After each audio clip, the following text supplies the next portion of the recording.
For more than 100 years, this tahini factory kept its wheels turning. A family-owned business that passed down through 5 generations is now heading to the unknown. I really admire to have here is a peace of mind, to know what I'm doing tomorrow. I don't know what I'm doing tomorrow, whether I can manage to run my factory or not. Israel keeps a tight grip on the inputs and outputs of the Palestinian economy. In the last 2 decades alone, the UN says the Israeli restrictions cost the West Bank's economy $50 billion, a large amount for a small economy under occupation. Business owners say they've been abandoned by their government, left battling an uncertain political reality with little support and no compensation. But the Palestinian Authority has been drowning in debt. It's not just the war, but decades of poor economic policies. 60 to 70% of the Palestinian Authority's budget is dependent on the tax revenues that often get held. Now the government has limited ways to help people financially. Under US pressure, Israel has released a part of the tax revenues it owes the Palestinians, but it will do little for an already vulnerable economy.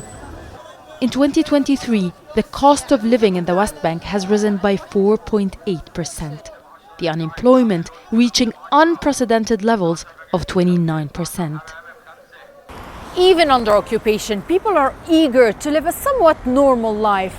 This is why Palestinian businessmen invested millions of dollars in Nablus over the past few years to advance tourism.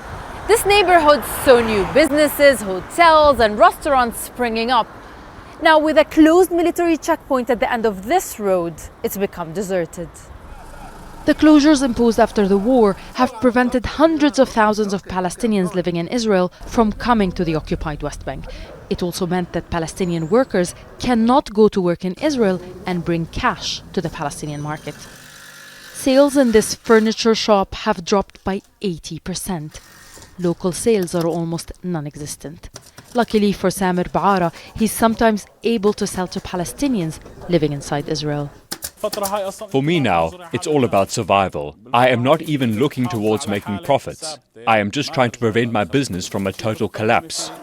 Many believe the US effort to relieve pressure on the Palestinian Authority is meant to prevent the West Bank from reaching a tipping point. With a war in Gaza, daily raids and huge uncertainty, a collapsing economy will only inflame the situation. Nida, Ibrahim, Jazeera, Nablus, the occupied West Bank. Make sure to subscribe to our channel to get the latest news from Al Jazeera.